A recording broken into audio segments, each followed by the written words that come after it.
Okay, this lesson for our Cornet project class concerns where we are now. Uh, I recently heard an interview with a Dr. David Jeremiah. Where do we go from here? And I just thought, let's look at where we are and let's look at the data and see what some of our numbers might tell us. We live in a world that our science has told us that there's something called a Holocene. Yeah, that's what it is. And they say that approximately 11,650 years ago, that the Earth as we know it, the temperature cooled. So Earth, let's just say, became Earth cooled to what we have today. Let's say a stable global climate of 1 to 2 degrees. So that's why global warming is so alarming. They say we're headed toward the red zone, a tipping point where we can't return. For example, Greenland has now begun to melt away in days what would take in years, and I don't know all the data on that ratio, but it's not that far off some of their numbers. We studied in the divine ratio according to, so I'll just put a 1 here, and then 2, Chiasmus inversion.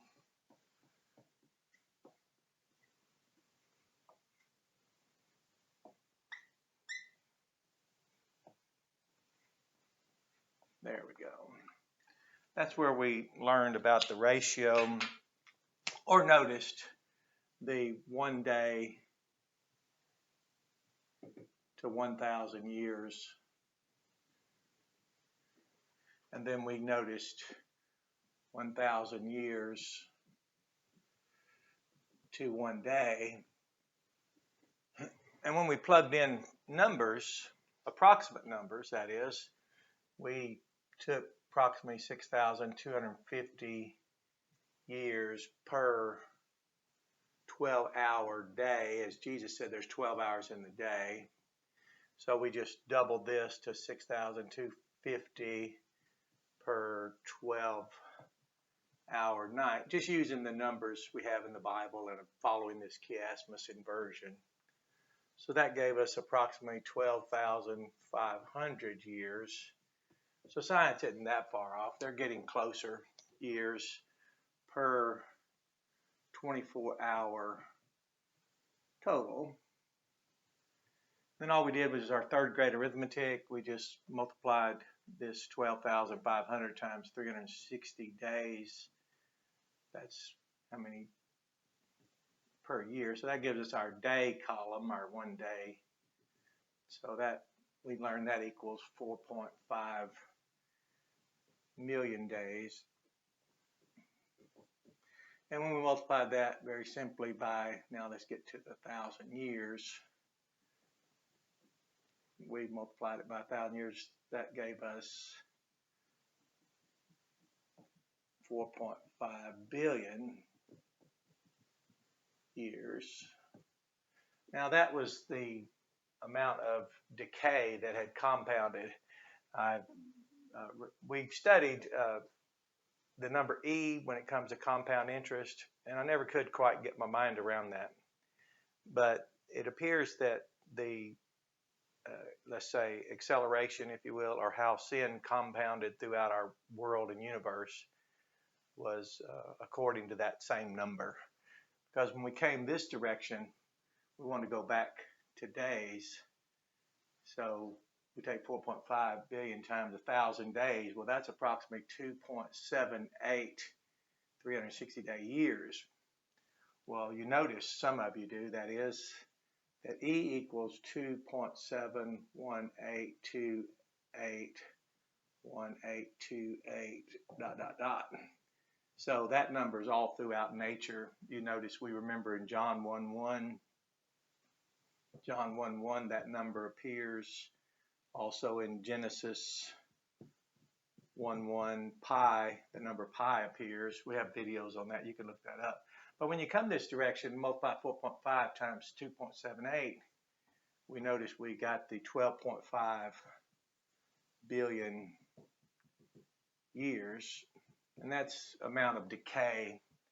So that in, for example, between 1:1 and 1:2 of Genesis, the dispute about a gap or a time interval, the rate of 1,000 years per day at 12,500 years would easily accomplish 4.5 billion years, and then the universe being much larger. So we notice these numbers, we are watching and looking, but we're talking about the return, resurrection, and rapture. So let me get back to point and see where we're at. There's a website, I'll put the link to it, and they use this first word in Genesis, Bereshith. Bereshith. Make sure I get my markings. I'm trying to use block Hebrew, so that's how we teach the children at the church house. There we go.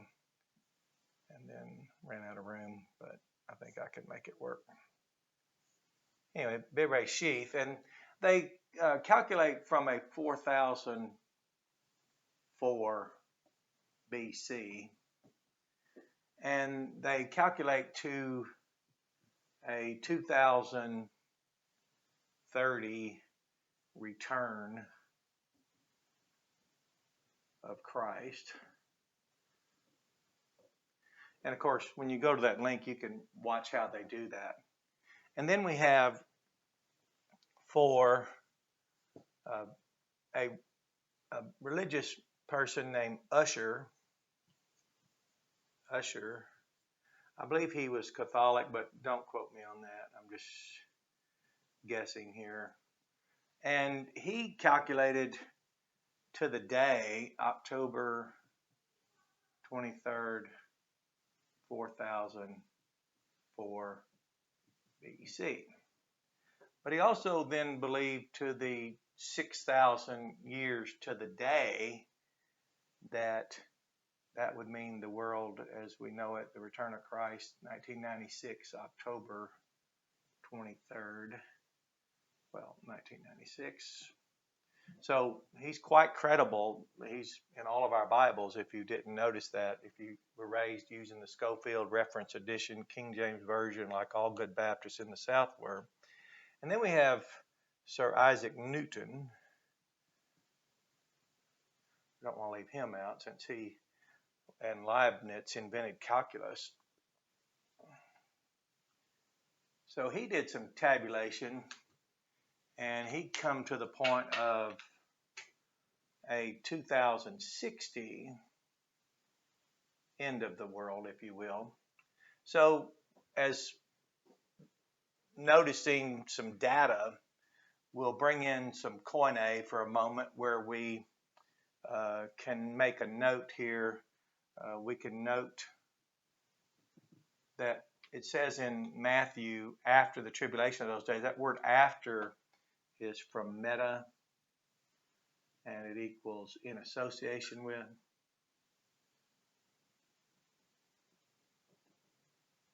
There we go. As in the Great Commission, Jesus says, I will be with you in association with you all until the end of the age.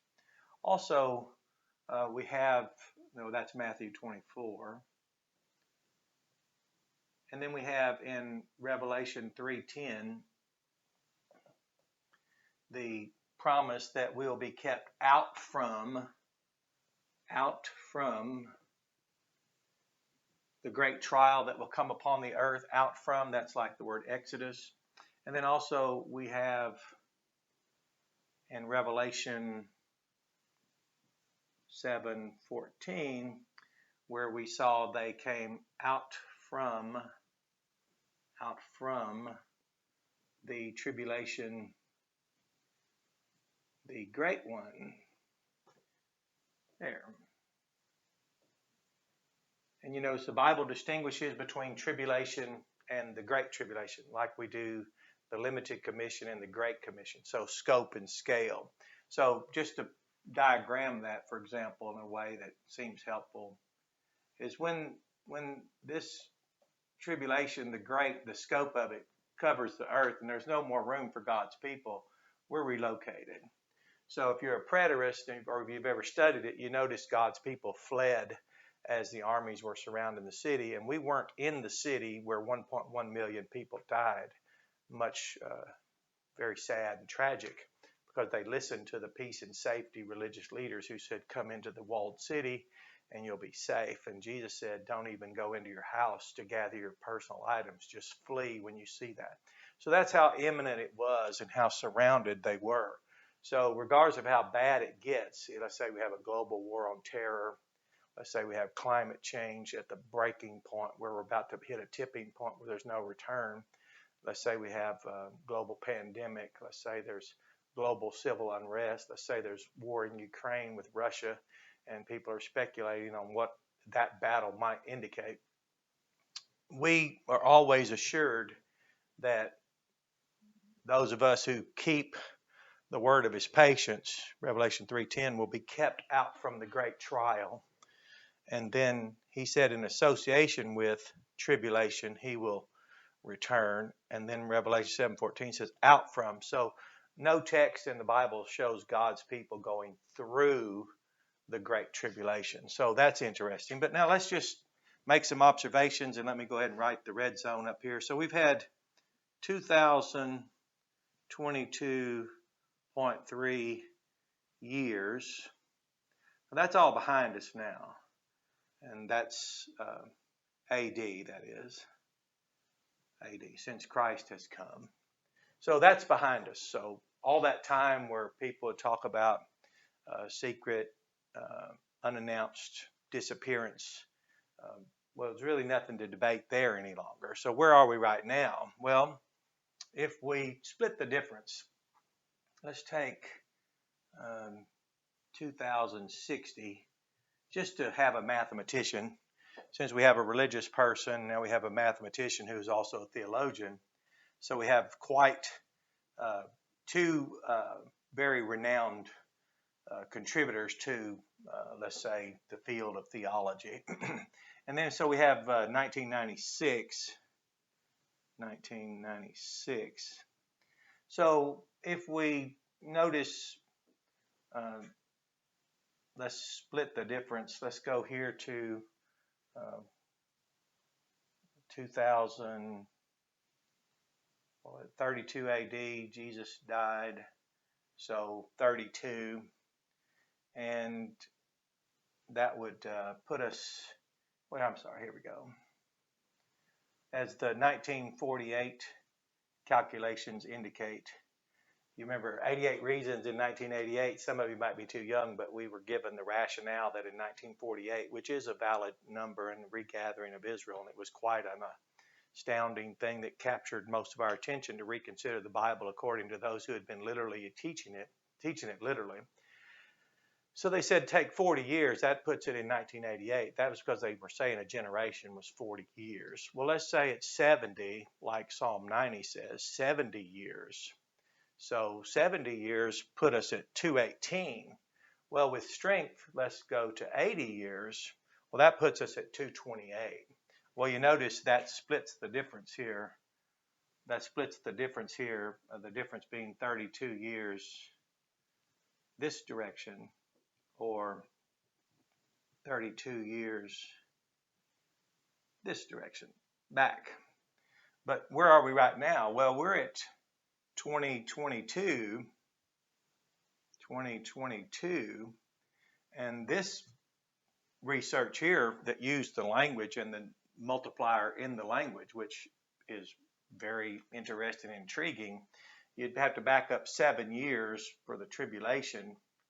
So they're looking at 2023, the latest date for Rapture, which I'm certainly not interested in picking things like that. It's just fascinating to notice where we are and to notice how this, if we split the difference, this is called what we call an epicenter.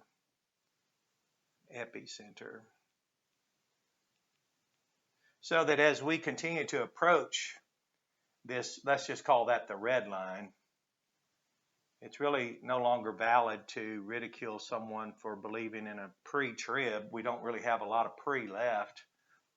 It's like we were taught in systematic theology by Dr. John Owen that we're looking at the last part of history in such a small window, that 7 years, where we notice that it really escalates here in the middle as the teaching states that a covenant's broken, and rather than having peace, I'll just write it, we have hell on earth starts here. And this is where right now we're just looking at the data. It's quite fascinating, especially when you notice we have numbers that are valid. You remember E, some of you learned it in high school, was really a limit of n approaches infinity. 1 plus 1 over n to the nth. Now that's just a principle, a number. I'm just trying to show you. We just use whole numbers, integers, third grade arithmetic to work this out. And notice the inverse relationship to division, which was the ratio, and we just went to multiplication, which was the inverse relationship. But notice where we're at. So from Ussher telling us he believed this, because some people believe literally 4004, which is in the column of our Bible, which is what Ussher. Now I don't know his rationale, but neither do I know Mr. Newton's rationale. I've never looked at that. I was just taking all the data and evaluating it. I don't know how they calculated this Holocene. I know about Chiasmus Inversion. We were taught by Dr. John Penn, the hermeneutics professor of the seminary, and that was real easy. That's really about my level there. But to notice where we are now as we keep inching closer and closer, it's really quite remarkable. We were always told by older pastors and professors that as the end of the age, there's not an age left. We're not in there's not another 1,000-year period for man. We have a 1,000-year reign of Christ that will begin, which this group here that I'll put a link to says 2030. And they use the numerics in the Bible, which is fine. I was curious about that.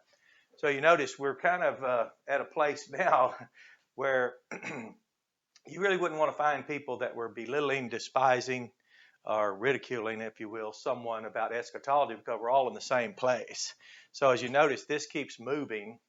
Our bracket's getting closed here. So yeah, I'll just do this. Let's just say there's that epicenter. And as you keep this, we're now entering this area. Now, when we get to this side, somewhat like if you ever study about climate change, and they speak of a tipping point where there's no return, it's when you cross this red line. So anytime after this number here and approaching these types of numbers, you're starting to see that people's calculations start to as meta-analysis, I should say. When you take and analyze in association with, you start looking for correlations, like we noticed the relationship of 2.78 to the number E. We noticed the Holocene to the repaired earth, which happened beginning in verse 3 of Genesis 1, where God made the earth habitable for man. You see some of that very much starts correlating. You see Ussher's number with Sir Isaac Newton, so you can take a mathematician, theologian, and a religious theologian and start seeing what's taking place. It's quite interesting, quite remarkable. I tell people I don't have time for what they're doing. They are still into Republican versus Democrat, North versus South, conservative versus liberal, pre versus post, young versus old, open theism versus closed theism. The categories are not very well developed. And those of you that study the Bible and study the languages are obviously noticing that. But that's enough. This is just to tell you that if you want to really put all the data together, this is why we teach holism. Dr. John Penn does. Holism takes a full scope view where you zoom out as far out as you can so you can see the whole picture. And when you do that, you start noticing correlations. And again, as I was saying, it was quite ironic to me that you had the same number of years on this side as on that side. So you have a blessed day and enjoy this lesson.